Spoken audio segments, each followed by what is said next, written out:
All right, good afternoon, everyone. Welcome. My name is Boris Wolf. I work for Comcast Silicon Valley, and today I want to introduce to you a project that we've been working on for over a year now, and that project is called CMB. At the time we started work on that, CMB stood for Comcast Message Bus. And then when we released the software, we renamed it to Cloud Message Bus. And then when I was looking at the conference schedule to find out where my talk would be, I found that whoever had put that together had actually renamed it once again to Cassandra Message Bus. And since I noticed that, I've actually become quite fond of that name because it's a fairly accurate description of what it is. It's a general purpose message bus infrastructure built on top of Cassandra and Redis. Now, if you look more closely, you will find that CMB really consists of two distinct web services. One is a queuing service called SQS that allows you to create queues and enqueue and dequeue arbitrary messages. And then there is a second complementary service, CNS, which is a topic-based publish-subscribe service. Now, the noteworthy thing about these two services is that they are fully API compatible with their Amazon counterparts, SQS and SNS. So if you're familiar with those Amazon Web Services, there is a simple queuing service called SQS, and there is another pub/sub service called SNS, the simple notification service. And our implementation is fully API compatible with those Amazon services. And that compatibility goes so far that you can actually use the Amazon SDK, the Java SDK, for instance, to interact with our implementation of those services. So in this talk today, I will first do a technical deep dive into how we implement those two services and how we use Cassandra and Redis to our advantage there. And then in the second part, I will present some testing results and performance data that we've been able to gather to show you how it scales. And then finally, I'll conclude by highlighting a use case, how we use this service at Comcast in production.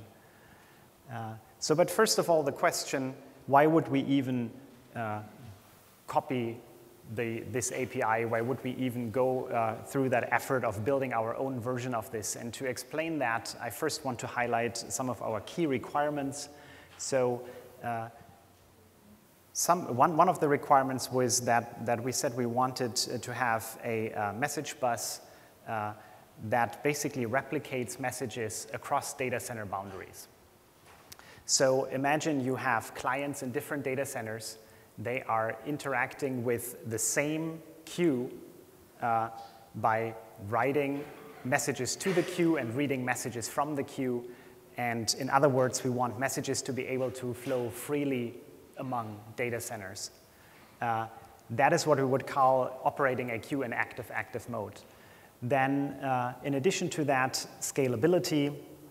Obviously, we want the system to scale, so ideally we are looking for linear or near-linear horizontal scalability.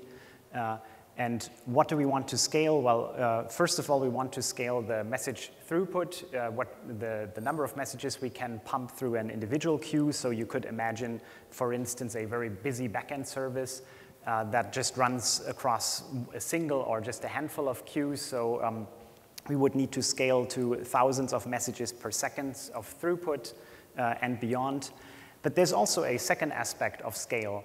And so you could imagine a completely different use case. At Comcast, we care a lot about set-top boxes, so that we ship to customers' living rooms, essentially. So you could imagine a backend service that is designed in a way where you have a relationship, one message queue assigned to one set-top box.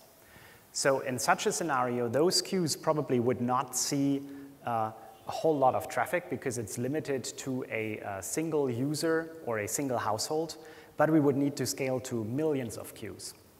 So we would want to scale in both these dimensions. And then finally, latency requirements. Somewhat arbitrarily at the beginning of this project, we set this goal of 10 milliseconds response time for the 95th percentile. And all that really means is that despite the fact that we want to deploy this service across multiple data centers, from the client perspective, we still want a response time characteristic that feels more data center local in the 10 millisecond range. So we did evaluate a number of open source message bus solutions, and we rejected each and every one of them for very different reasons. And then we finally arrived at Amazon's SQS and SNS web services, and we liked the design of those APIs a lot. And I want to explain to you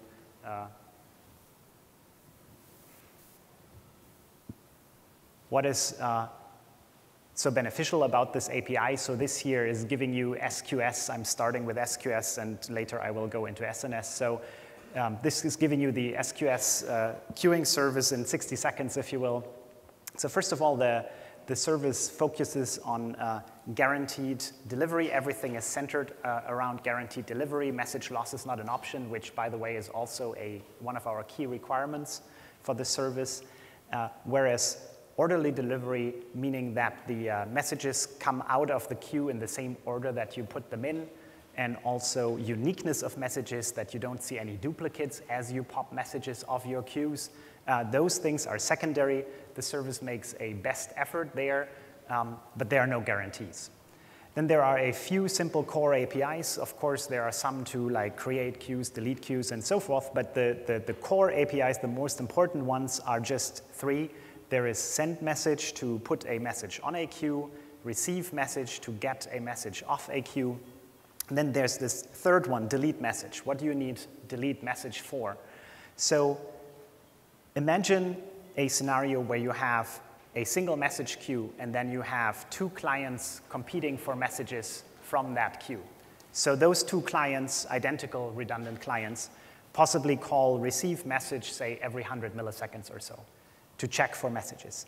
So as a message arrives, one of those two clients will get that message, first come, first serve, right?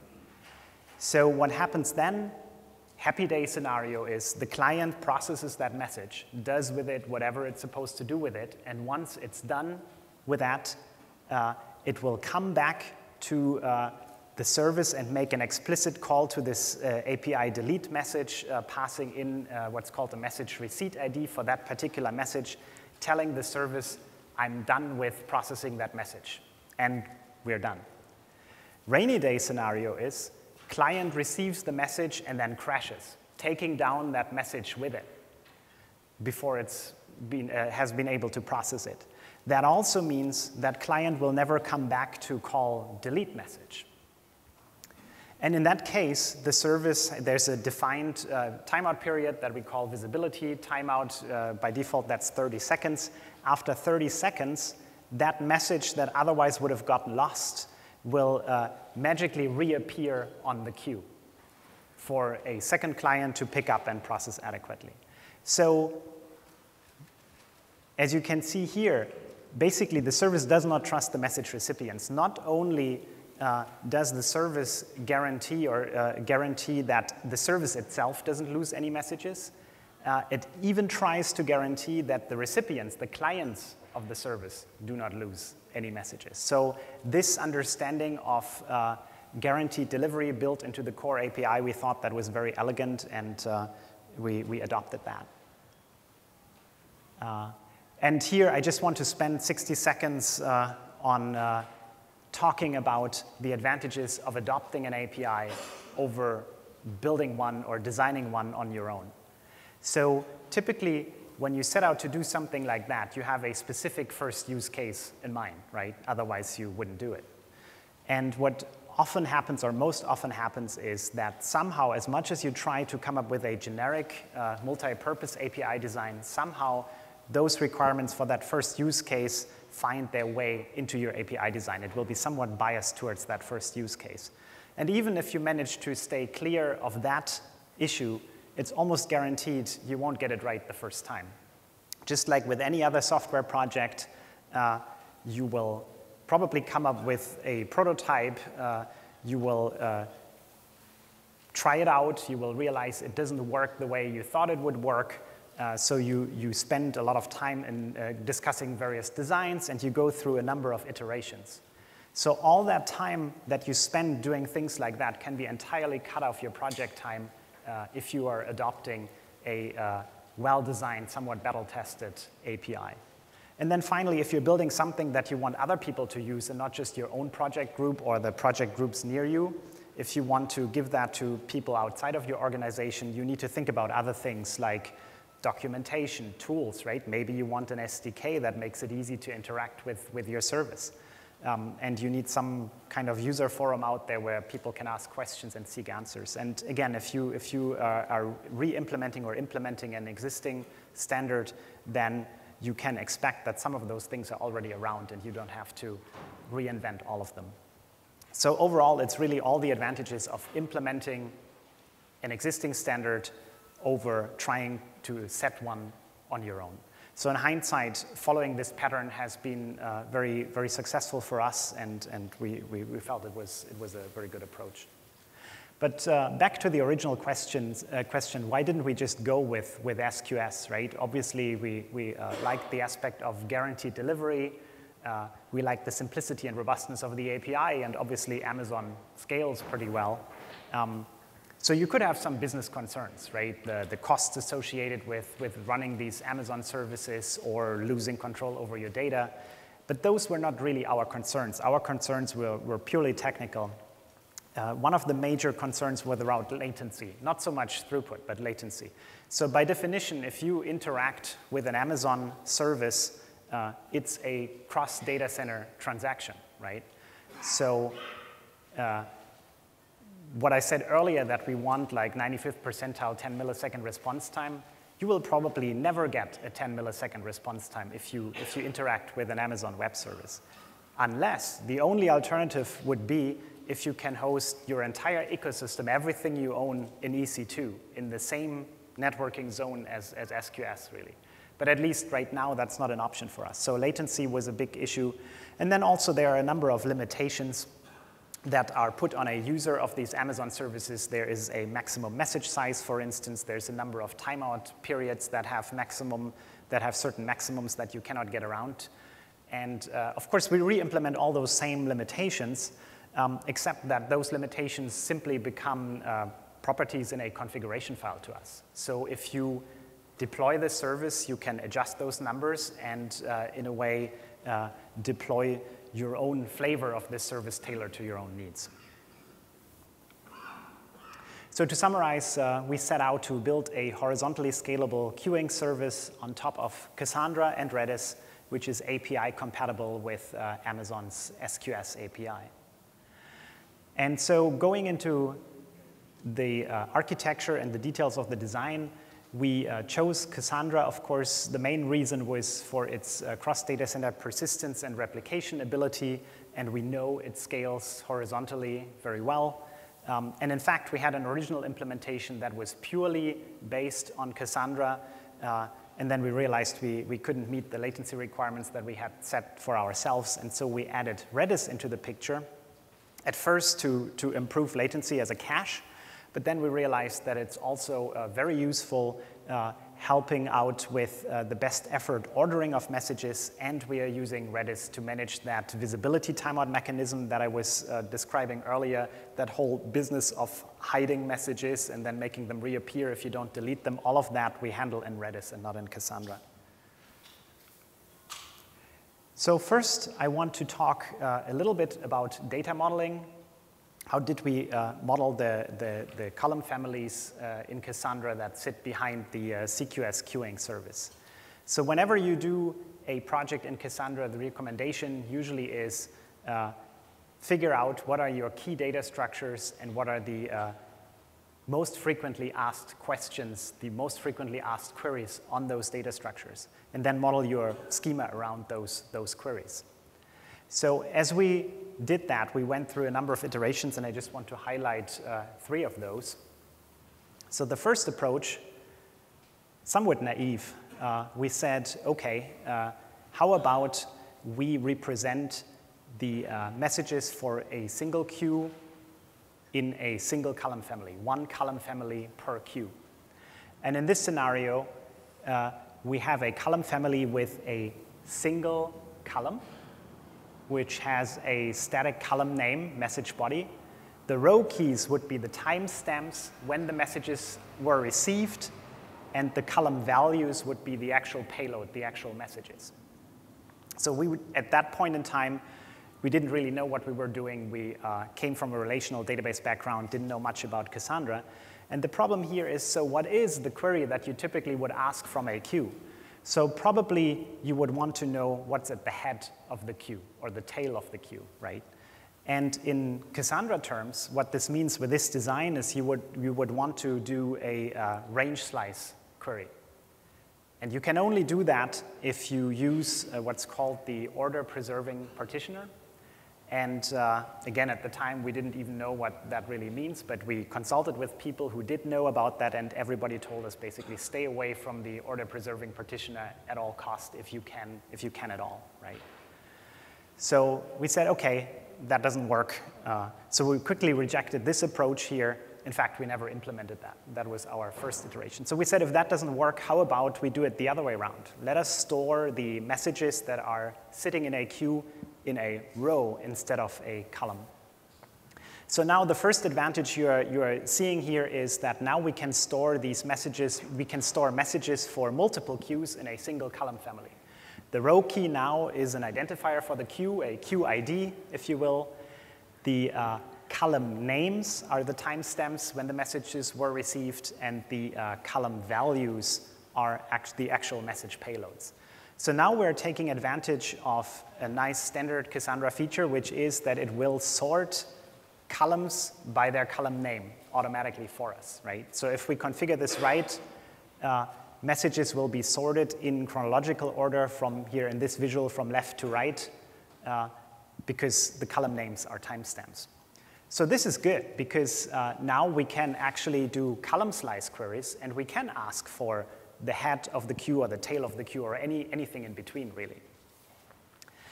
There's still a problem with this approach, and this is, as you can see, everything for a queue goes into a single row, right? And everything you have in a single row will end up on a single node in your Cassandra ring. So for a very busy queue, you could bottleneck on that one node in the Cassandra ring.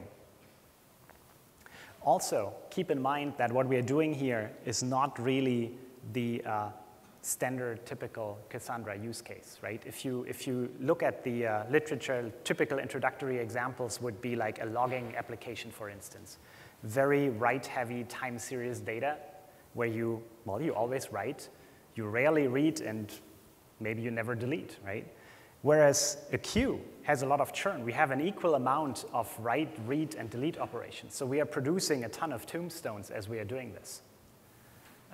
So again, by putting all of this in a single row, we are having the potential for bottlenecking on a single node in the Cassandra ring and facing some issues. In fact, I believe in his keynote, Jonathan Ellis said yesterday something like, I was told, he said, I'm paraphrasing, that don't do this, basically. Don't try to build a queuing system on top of Cassandra. And well, we did anyways, and I'll show you how we're doing it. So we didn't go with that design. We went with a modified version of the design that I just showed you. So this is essentially the same, except that now we are sharding the messages for a single queue across a number of rows. So we are in this configuration here, we are sharding across up to 100 rows. So you see now we have a composite row key consisting of the queue ID concatenated with an index number that ranges from 0 through 99. And we write messages to random shards, to random rows out of these 100 rows. Still, messages will be sorted chronologically from left to right, but they are written to random shards, and when we read, we will read from a random shard. So now that works pretty well, because now we are actually distributing the messages for a single queue across up to 100 nodes in the Cassandra ring, if your ring even is that large. The only problem is that we are missing out a little bit on orderly delivery, right? Because we are reading from random shards, it's all random. It could happen, for instance, that here's the third message is here, right? So if we happen to read from this shard 99 first, we would get message 3 out before message 1, for instance. That would be out of order, right? However, what would never happen, like the first message and the last message, they happen to sit in the same shard, right, in shard number 0. You would never read message 6 before message 1, because message 1 is essentially in front of it in the same shard. So what this really means is globally, if you look at a high traffic queue, globally you have orderly delivery, but locally any 2 consecutive receive message calls may be out of order.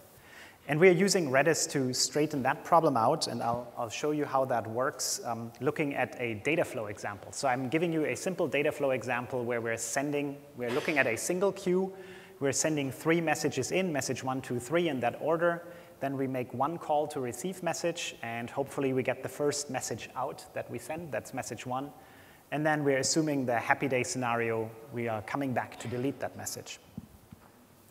So in this visual, what you have here, upper left is the web service endpoint. In fact, this is the only component of the system that you as a user of this service will ever see and interact with.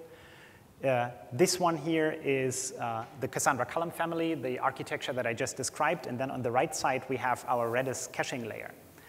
And you can already see Redis is not just a simple key value store, like Memcache, for instance.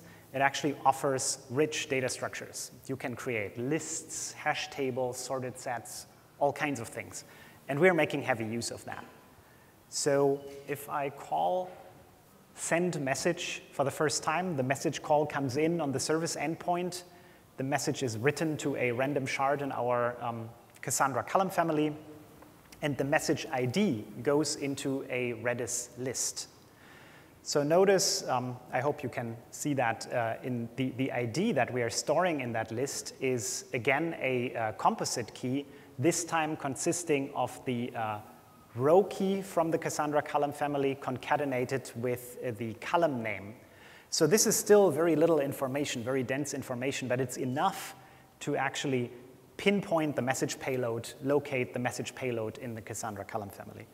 So then I send the second and the third message.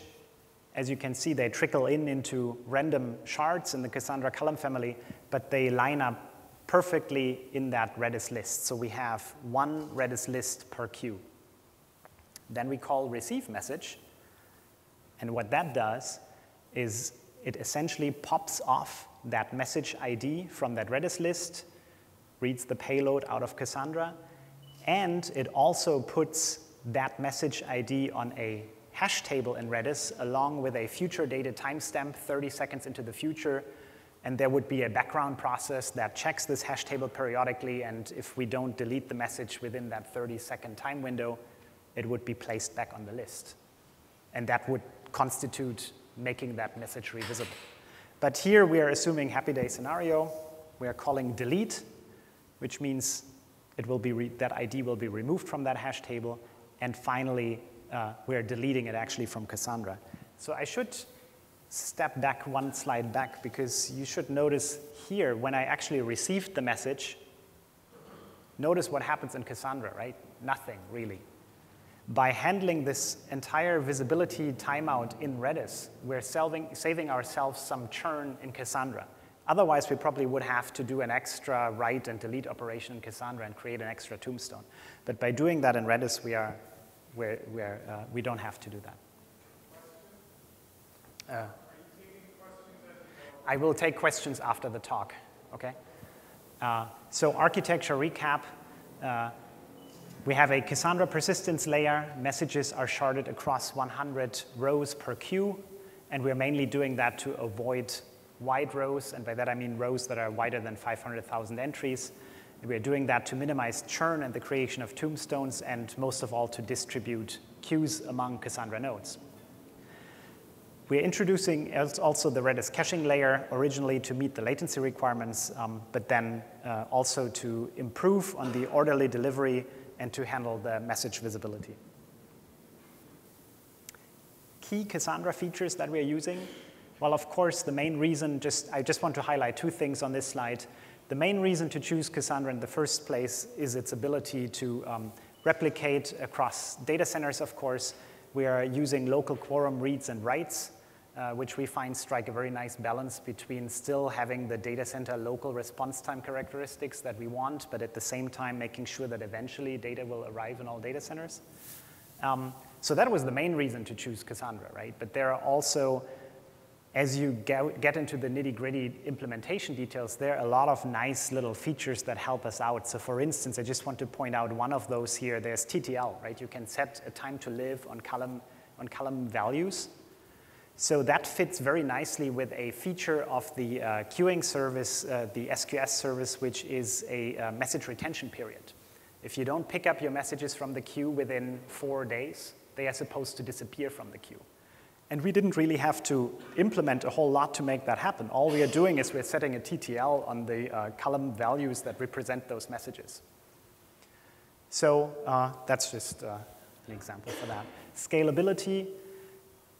The core API, send, receive, and delete, we implemented those as constant time operations. So they should scale linearly. And obviously, they scale with the size of your Cassandra ring, the number of service endpoints, API servers you have, which are stateless, and the number of Redis shards you're using. So we're using sharded Redis, by the way. The only thing I should point out here is that queues cannot be sharded across Redis servers. I mean, the whole point of using a Redis list is to get perfect ordering, right? So we have to do that through a single Redis shard, and that could be a bottleneck for a very busy queue if you're not able to shard your traffic across many queues. But in practice, Redis is very fast, and this has not really been an issue for us so far. Availability, we're banking, of course, on the availability of our Cassandra ring. But I should point out that the service does function without Redis around. If Redis crashes, is unavailable, the service will still be there. You will see out-of-order delivery. You will probably see a lot of duplicates because we're losing that hiding mechanism. But all of that's OK, because the service guarantee is guaranteed at least once delivery. Duplicates and out-of-order are OK. So we still fulfill that contract even if Redis is not available. And here I have a slide that visualizes how we do data center failover right now. So what you see here is 2 data centers, data center 1, data center 2. Both of them have the SQS service fully deployed. So in this example, I have 3 service endpoints behind a local load balancer, 3 Redis shards, and then, of course, a Cassandra ring that spans across those 2 data centers. So all clients, the clients are at the top here. They go through a global load balancer. That global load balancer routes all traffic to an currently active data center, which is, in this case, data center 1. Should that data center go down for any reason, from one moment to the next, the global load balancer will fail over to the second data center. All traffic will be routed to the second data center. That's OK, because all the data we're storing in the queues is already available in the Cassandra ring. The only problem is that you see the Redis shards over there. They are completely unaware of anything that has happened so far. They are blank, basically. So we have, on a cache miss, we'll have, again, a background process that will kick in and heat up those caches, bootstrap them essentially from data, with data read from the Cassandra ring. And depending on how much traffic you have, after a few seconds or a couple of minutes, the service, the performance characteristics of the service will return back to normal. So this is not quite the active-active that I was proposing earlier on my requirement slide. But you can see that by building this service on Cassandra, we've laid a great foundation for moving in that direction. It's really not Cassandra that stands in the way of that. In fact, the only reason we cannot do active-active right now is the Redis component. So we do have a roadmap and some ideas on how to get around that and improve that so we can actually do active-active in the future. But for now, this is the recommended deployment and use for failover of this service. OK, so with that, that was my talk about SQS. So now I'm going to move to the top publish subscribe service, SNS, and CNS, our implementation of that. So it's the simple notification service. It's a topic-based pub/sub service. There are a number of endpoint protocols supported, among them HTTP, HTTPS, and then the interesting thing here is that you can also subscribe SQS queues to a topic as endpoints. And of course, they are API compatible to Amazon, right? So you can even subscribe SQS queues as endpoints to a CNS topic. Again, we have a set of simple core APIs. So you create topics, you subscribe endpoints to those topics, and then really the only API that you really use once you have all that set up is publish. So you publish a message on a topic, and what that means is that message will be fanned out to all the subscribers for that topic at that point in time. Again, the service does not really trust message recipients, so there is a redelivery policy built into the service, which means this applies mainly to HTTP endpoints. So if your endpoints are temporarily unavailable, respond with a 404, or are completely off the network, the service will attempt redelivery. I think by default it will be 3 retries over the course of 60 seconds, and that's the default policy, but you can adjust that policy to whatever you see fit. Now, I don't think we have the time to go into the same level of detail as I want to give you a data flow example here as well to explain to you how our implementation of that service functions. So I can't go into the same level of detail as I did with SQS. So don't worry if not every detail makes sense to you immediately, but I just want to give you a rough idea of how we implemented that PubSub service. So I have an example. The idea is you have a single topic. That topic has 4 subscribers, S1, S2, S5, and S6. The first 2 are HTTP subscribers, and the second 2 are CQS queues as subscribers. So again, I have a visualization of that. On the left is your service endpoint, where you make API calls. On the far right, you see those 4 subscribers for that topic, S1, S2, the HTTP endpoints, and S5 and S6, those queues.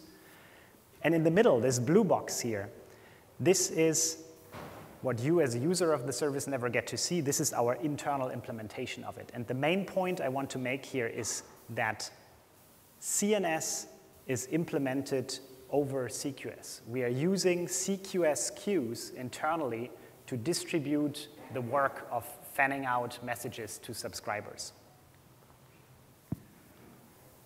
So I call publish to publish a message on my topic T, and all that API server does is it will place a message on this first internal queue, which is called the publish job queue. And this message will contain the payload that we actually want to publish, as well as an identifier for the topic we want to publish it on.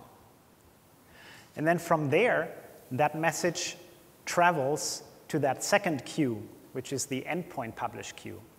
And as we do this, we look up all the subscribers for that topic and replace the topic identifier with a list of all subscribers.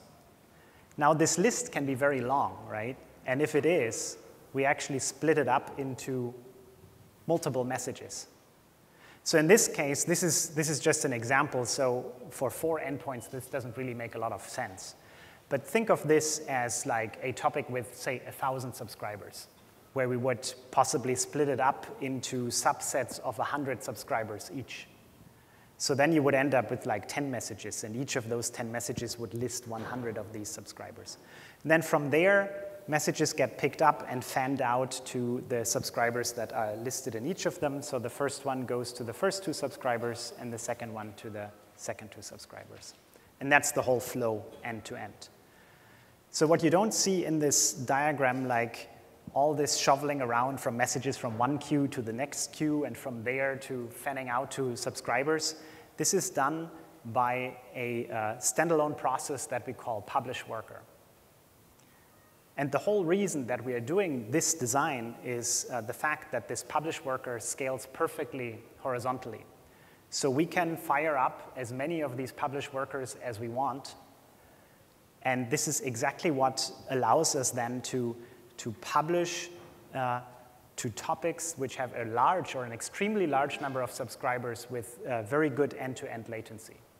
Because we can do that in parallel, because we chunk it up into little subsets of subscribers, and then we can fan them out in parallel.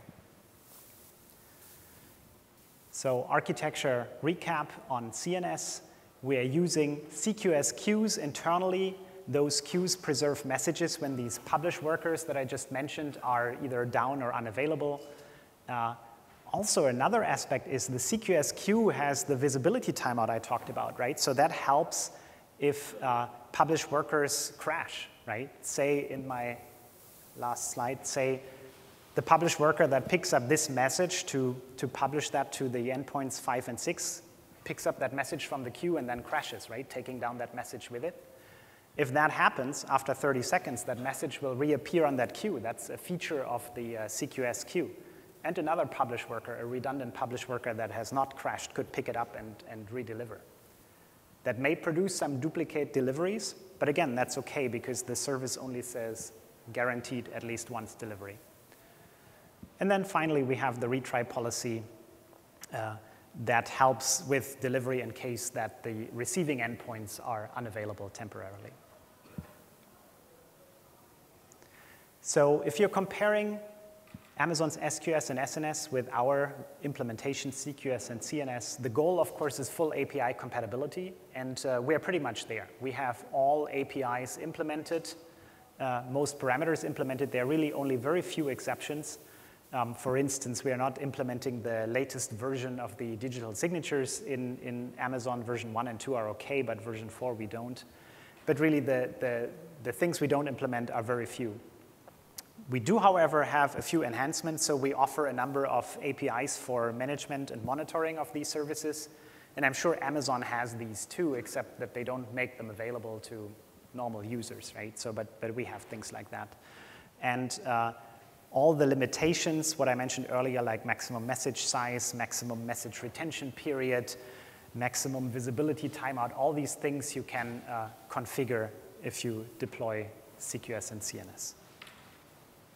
Let me see where we are on time right now. Okay, yeah, we're good. So if you followed me until here and you wonder, well, is this stuff production ready, right? Can I consider using this in my own projects? My answer would be those three things here. Well, first of all, we have made the source code available as open source. So it's up on GitHub for you to check out. And if you do, you will notice that the CMB core code, basically, all the architecture that I just described, that part of the code has really not seen a lot of change recently and not seen a lot of feature enhancements or bug fixes for that matter.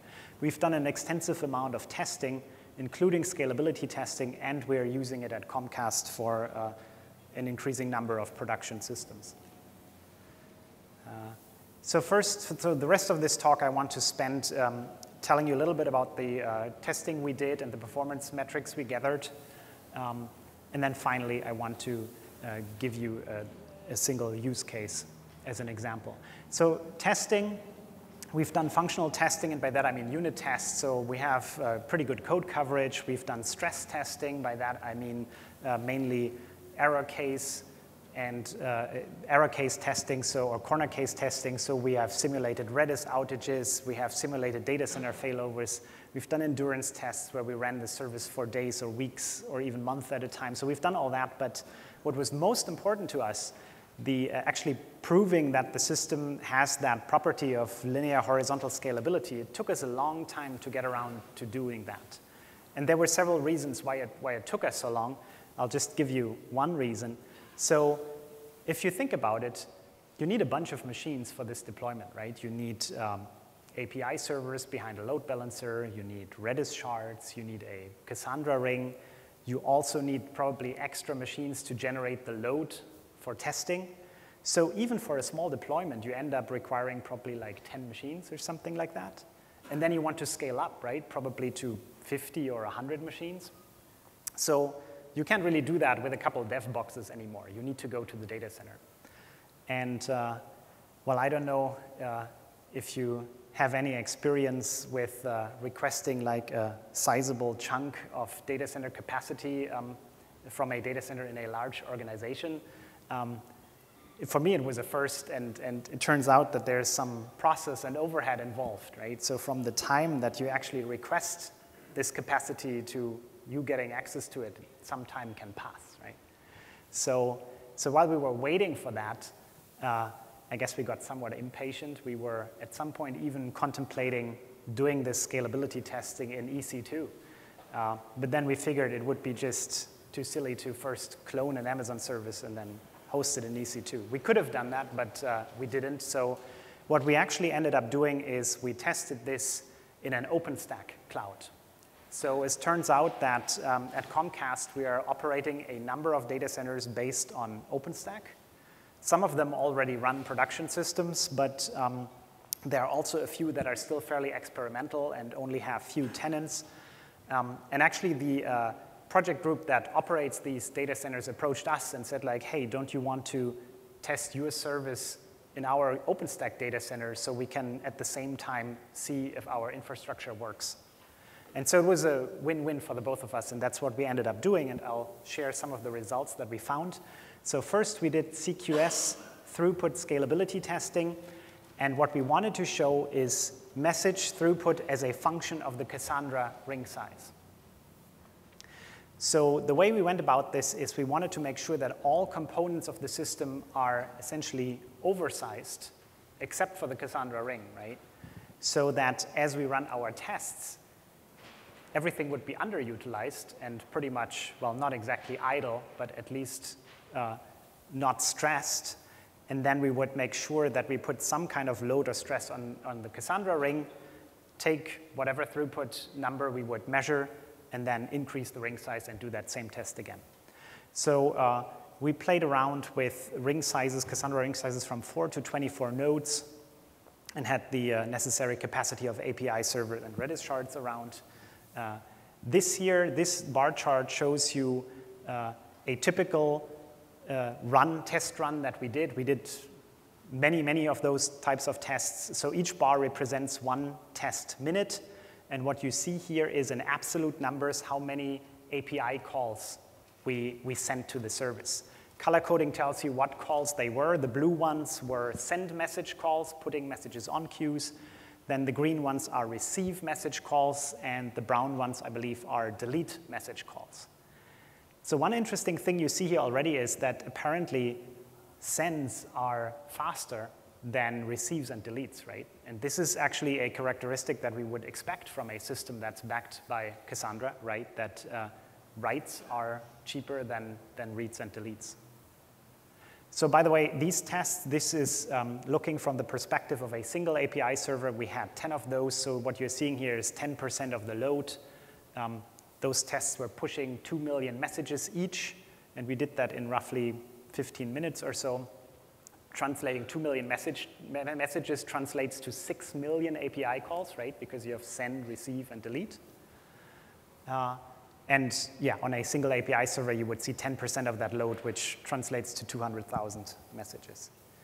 For that very same test, we also captured the response time percentiles. The first chart here shows you the response time percentiles on the API server. So that's end-to-end time that each API call took for that call mix of send, receive, and delete. And the resolution for that is 10 milliseconds. So each change in color means an increment of 10 milliseconds in response time. The greener it is, the faster it was, the more red or purple, the longer it took. And then the second and the third diagram show you response time percentiles for those same calls, but broken down into how much of that time was spent in Redis, that's the second diagram, and how much of that time was spent in Cassandra.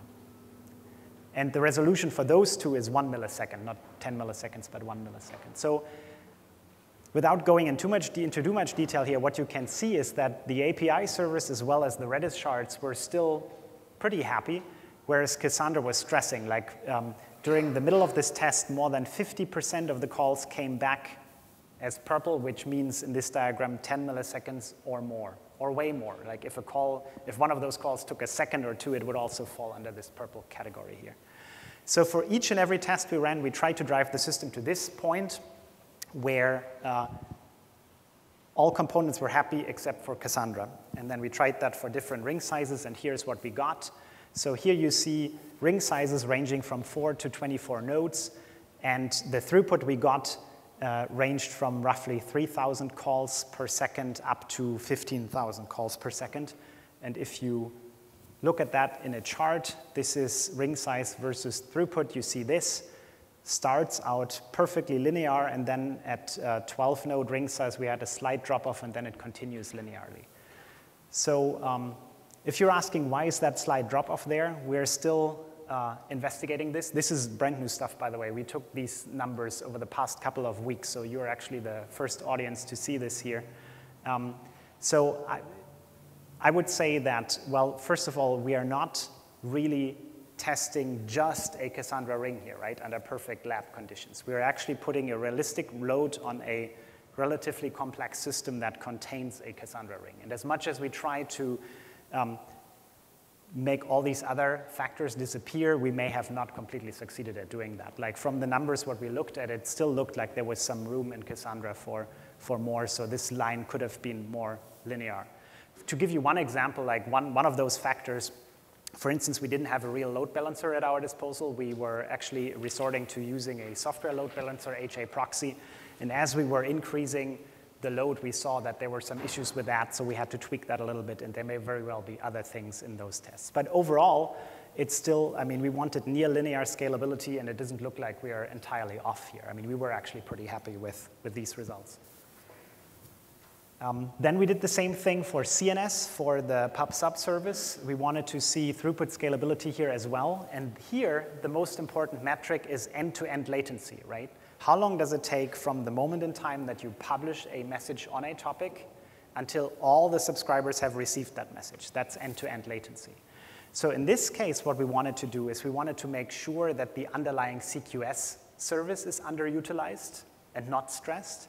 And we wanted to see we wanted to stress the publish workers instead and see how we could increase throughput as we increase the number of publish workers that handle the fan out. I'll spare you the numbers. I'll just show you the visuals. And the most interesting thing here is circled in green. So this diagram shows you throughput on this axis and end-to-end latency on that axis. And what you see here, the red line was taken for a system that had only 3 publish workers, and the blue line was taken for a system with 6 publish workers. And what you can see is that as we doubled the number of publish workers, we could increase the throughput from 4,000 messages to, we could double the throughput to 8,000 messages per second, because we doubled the number of publish workers, right? While retaining an end-to-end latency of roughly 200 milliseconds. So again, near linear scalability. So that was my testing and performance metrics that I wanted to share with you, and then I'll conclude. We're almost at the end. I'll conclude with a use case. This one here is the sports app. So this runs on the X1 set-top box, which we now deliver to all new Xfinity customers. And one of the nice things about this X1 set-top box is that you can run apps on it. And this here is showing you a screenshot from one of our most popular apps, which is the sports app. So here on the left-hand side where it says Travel HD, that is where you would continue to watch your television program as you bring up an app. And then the right-hand side, the real estate on the right is occupied by that app. And you can follow certain live games as they go on. So we cover NHL, NFL, NBA, and a couple other leagues. You can see what games are going on, what's the current score. You can drill into a detail screen for a live game and see some more statistics about it. And behind the scenes, all this data we get from a third-party data service called stats.com. And in our back end, we are using a CNS topic to fan out game event notifications to all active instances of the sports app. So I have another screenshot that shows you what kind of traffic went over that topic. And so this one here was taken during the period of about 1 month last year. You see these little red clusters here are evenings or afternoons where game activity was going on. And typically, we have like maybe 10 or up to 20 messages per second when there's game activity. So it's not really a very high throughput application, really.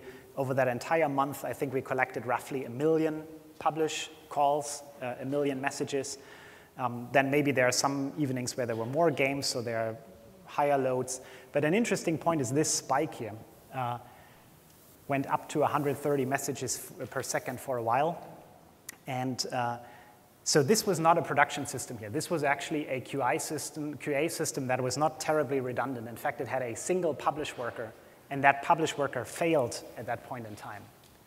And as you can see, when that happens, when you have no publish workers around, no message gets lost because these messages are all stuck in one internal CQS queue. So when we fired up that publish worker again, it basically just caught up and published all the messages that it had missed out on, just reading them from an internal CQS queue. So I thought that was interesting. So this is my last slide. Moving forward, our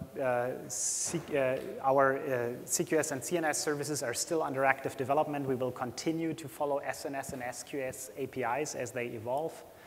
We still have plans for more load and stress testing.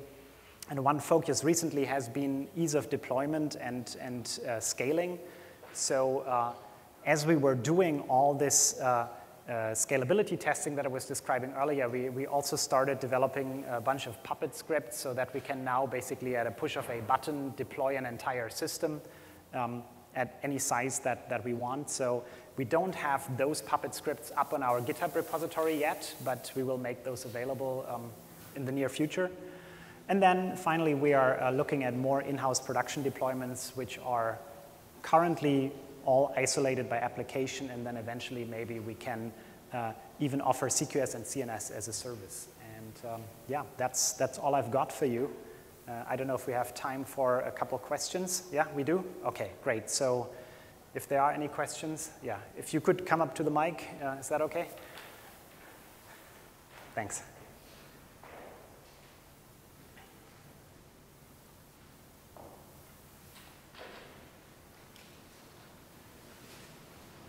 What range of message sizes did you use in your load testing?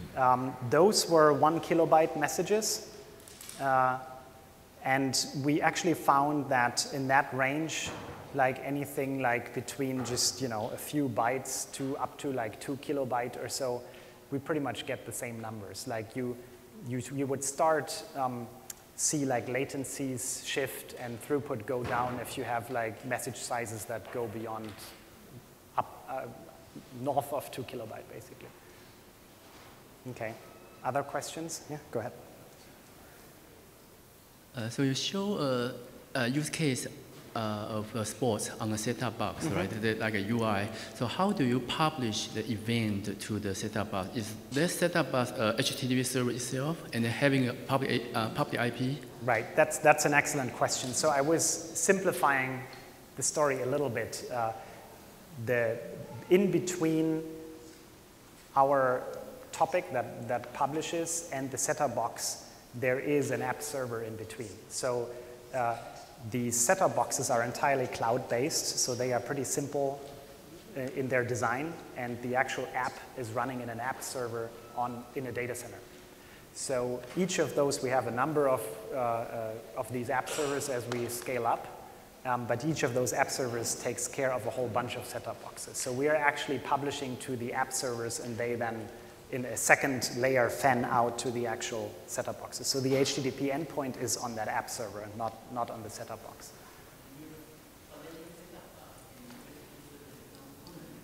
Yes, there's another mechanism to get from the app server to the set-top box. That's right. Okay. I don't know. Any other questions? All right, then that's it. Thank you very much.